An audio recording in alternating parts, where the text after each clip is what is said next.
मंत्रों का कीर्तन थोड़ी नहीं होता है। अब पता नहीं कैन सिखाए ओम नमः शिवाय कीर्तन करा। मंत्रों का कीर्तन नहीं होता, एक ही मंत्र है जिसका कीर्तन होता है, हरे राम हरे कृष्ण। बाद बाकी मंत्रों का मंत्र तो गुप्त होता है, उसको तो मुंह के बाहर भी नहीं जपना चाहिए, बिल्कुल भीतर। सुन रहे?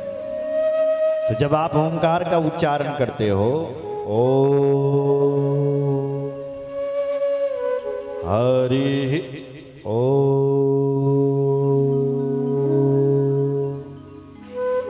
तो इसमें तीन है, अकारो भगवान ब्रह्मा, प्युकारास्याधरि स्वयं, मकारो भगवान रुद्रो, अर्धमात्रा महेश्वरी। आकार जो है वो ब्रह्मा है, उकार जो है वो भगवान विष्णु है, और मकार बोलना भगवान से, मकारो भगवान रुद्र, बकार भगवान शिव हैं, और अर्धमात्रा माहेश्वरी, जो आधी मात्रा है वो माहेश्वरी यानी दुर्गा है। तो इस ओंकार में अर्धमात्रा का उच्चारण नहीं होता है, होता है क्या? ओ आ हो और मां का हो रहा है, अर्धमात्रा गुप्त है यानी शक्ति गुप्त है। जैसे ये माइक है, इसको एक शक्ति चला रही है, वो कौन है? बिजली, लाइट। दिखाई दे रही इसमें लाइट है? नहीं। अगर लाइट भाग जाए तो इसको धरा का धरा रह जाएगा। इसको चलाने वाली शक्ति, आपको भी कोई चला रहा है, वो चेतना शक्ति है, वो चेतना ही मां है। या देवी सर्वभूतेषु चेतनित्या विधीयते, नमस्तस्यै नमस्तस्यै नमस्तस्यै नमो नमः। जो भगवती चेतना रूप में विराजमान है, उस देवी को मेरा प्रणाम है, फिर प्रणाम है, बारंबार प्रणाम। अगर वो चेतना निकल जाए, बताओ क्या तुम हिल सकते हो, डुल सकते हो, बोल सकते हो? तो चेतना ही शक्ति है, वो मां है। यहां तक जीव जंतु पूरा संसार सब में वो भक्ति वो शक्ति विराजमान है। पेड़ पे भी शक्ति है, वृक्ष, तभी तो वो समय पर फल दे रहे हैं। अगर उनमें उनकी शक्ति यदि छीन लिया जाए तो समय पर फल नहीं देंगे। हाथ पर उठने की शक्ति है, वाणी में बोलने की शक्ति है, ये सब चेतना शक्ति है, वो शक्ति ही मां है, और गुप्त रहती है। बस माइक पर बोलने की शक्ति, हमारा कीबोर्ड बज रहा है उस पर भी शक्ति है, वो शक्ति लाइट है। ऐसी हम सबको जीव को चलाने वाली मां है, तो उस मां को हमारा प्रणाम। अर्धमात्रा के रूप में विराजा, अतः सर्वेषु शास्त्रेषु देवी सर्वोत्तमा स्मृता, अर्धमात्रा स्थिता नित्या यानुचार्या विशेषत। सब में श्रेष्ठ भगवती विशेष रूप में विराजमान है। जन्मे जे प्रश्न करते हैं, गुरुदेव मैं मां का उत्तम चरित्र सुनना चाहता था, आप सुनाओ जरा, मां की प्रभाव की महिमा सुनाओ। जन्मे जे पूछ रहे हैं, महादेवी प्रभावम वे श्रोतुम नाभिवांछति, यो जानाति जगत सर्वम तदुत्पन्नम चराचरम। मां की आप प्रभाव की शक्ति के बारे में कहिए महाराज, मैं सुनना चाहता हूं। इस पर वेद व्यास जी कहते हैं, सुन राजन प्रवक्ष्यामि विस्तरेण महामते, श्रद्धानाय शांताय न ब्रूयात् सा तु मंदधि। मैं विस्तार से तो भगवती के चरित्रों को नहीं सुना सकता हूं, फिर भी अपनी शक्ति के अनुसार जितना मैं वर्णन करूंगा, हे राजन आप ध्यान मग्न होकर के सुनिएगा, बोलो जय माता दी, जोर से बोलो। पूर्व काल में एक तनु का पुत्र हुआ था महाराज, महिषासुर। कहा ये किसका पुत्र था? बोले वो धनो पुत्रो महाराज विख्याता चितिमंडले रंभश्चैव करंभश्च द्वादवस्तां दानवोत्तमो।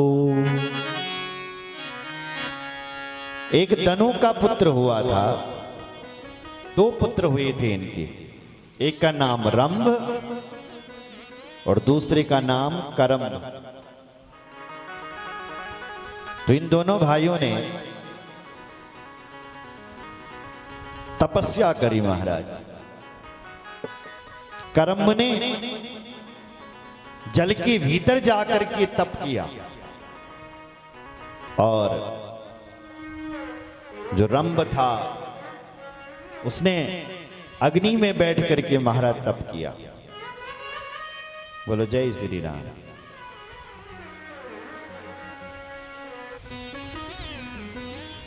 करंभ तप कर रहा था, देवराज इंद्र को पता चला तो ग्राह बन गया, मगरमच्छ। उसका पैर पकड़ा, वो वहीं पर खत्म कर दिया, मार दिया। दूसरा था उसका भाई रंभ, इसने भगवान अग्नि की तपस्या करी, घोर तपस्या अग्निदेव की।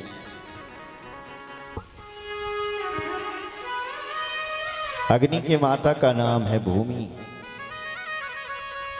पिता हैं उसके वरुण। तो तपस्या करने लगा अग्निदेव, घोर तपस्या। कुछ महात्मा लोग होते हैं जो 5 जगह अग्नि जला करके तपस्या करते हैं ना, देखिए आपने ऐसे बीच पर बाबा जी बैठे और 4-5 जगह बैठना आग से जलने लगी, उसको कहते हैं पंचअग्नि।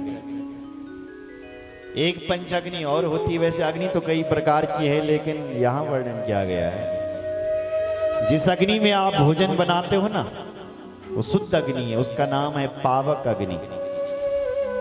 जिस अग्नि में आप हवन करते हो उस अग्नि का नाम है शोभन अग्नि। जिस अग्नि में मुर्दे जलाए जाते हैं उस अग्नि का नाम है दक्षिण अग्नि। तुम्हारे भीतर भी एक अग्नि है जिसका नाम है जठर अग्नि। क्यों? जो भोजन को कुछ भी खाओ तुम, ठंडू गरम मिठू खट्टू सबको पचा देती है। क्यों साहब? भीतर ही तो जठर अग्नि। एक योग अग्नि होती है जो योगियों के पास होती है, जिसमें मां सती ने अपने प्राणों को जलाया था, उसको योग अग्नि। तो जिस अग्नि में भोजन बनता है वो कौन सी अग्नि है? पावक। जिसमें हवन होता है वो कौन सी है? शोभन। जिसमें सब जलाए जाते हैं वो कौन सी अग्नि है? दक्षिण अग्नि। बोलो जय श्री। बोलो रामचंद्र भगवान की जय। हर महादेव। रंभ अग्नि देव की तपस्या कर रहा है। अग्निदेव आ गए, कहा इनके लिए वरदान मांगो, क्या चाहिए? रंभ कहता है, हे महाराज मुझे पुत्र चाहिए बस। प्रसन्न थे अग्निदेव। अग्निदेवता ने कहा, जाओ तुम जिस पर भी मोहित हो जाओगे, जय परवल तुम्हारो मन लगा लो, उसी से तुम्हारा पुत्र पैदा हो जाएगा, जाओ। अब ये अग्निदेवता अंतर्धान हो गए। चला ये रंभ पाताल लोक के ले गया, कह केवल पाताल लोक में। और पाताल लोक में उसको एक महिषी दिखी। तो उस पर मोहित हो गया, उसी से इसने विवाह कर लिया महिषी से। अब राक्षसों की बुद्धि, महिषी से विवाह कर लिया तो उसी के साथ रहने लग गया। वो महिषी गर्भवती हो गई। समय बीता और जब महिषों को पता चला, भैंसों को जब पता चला तो सारे महिष मारने के लिए चल पड़े इसको, इस दैत्य को, रंभ को। अपनी सींगों से ऐसा मारा इसको, ऐसा मारा कि इसके प्राण निकल गए। यक्षों ने जाकर के बचाया लेकिन नहीं बचा पाया। इसकी जो पत्नी थी कहने लगी, मैंने तो मन कर्म वचन से इनको अपना पति माना है, मैं तो इनके बिना जीवित नहीं रह सकती हूं, पर क्या करूं, मैं तो गर्भवती हूं, क्या करूं, मुझे सती होना चाहिए। बार बार उसको समझाया गया लेकिन नहीं मानी, तो ये अपने पति के साथ सती होने लगी। जैसी चिता पर बैठी, आश्चर्य मानो कि उस चिता के मध्य से जब दोनों का शरीर इनका जलने लगा तो उस चिता से ही 2 पुत्र पैदा हो गए, चिता के मध्य से। रक्त बीजो प्यसो जातो महिषो पी महावर अभिषक्तस्तु राज्योषु यारे रसु रोतमय। एक पैदा हुआ रक्त बीज और दूसरा पैदा हुआ महिषासुर। महिषासुर और रक्त बीज पैदा हो गए। मेरी मां अहंकार ही महिषासुर है और दूषित इच्छा ही रक्त बीज है। रक्त बीज ऐसा था, उसकी खून के एक बूंद धरती पर गिरती थी 100 रक्त बीज पैदा हो जाते थे। मतलब एक इच्छा हमारी पूरी होती है तो तब तक दूसरी इच्छा बल प्रकट हो जाती है, जन्म ले लेती है। इच्छाएं कभी मरने वाली है ना, और बढ़ती है। हे प्रभु, किराए के मकान में रह रहे हैं, अपना मकान हो जाता पौड़ी में तो सुखी हो जाते हैं हम। अपनो मकान बनेगी भैया तुम सुखी। तब एक और इच्छा, बोले प्रभु गांव थोड़ा दूर है, गाड़ी का साधन और मिल जाता थोड़ा, ताकि गांव और यहाँ दोनों में बराबर संतुलन बना रहे। गाड़ी भी मिल गई है, हो गए सुखी, हो गई इच्छा पूरी। बोले नहीं नहीं नहीं प्रभु, गर्मी बहुत पड़ रही है, एयर कंडीशन और लग जाता, एसी कूलर लग गया, हो गए सुखी। नहीं हुई। इच्छाएं बढ़ती रहती है सास, सुन रहा है? इच्छाएं कभी नहीं बोलती कि अब पूर्ति हो गई, कभी नहीं बोली। जैसे एक महात्मा जी कह रहे थे, एक बकरी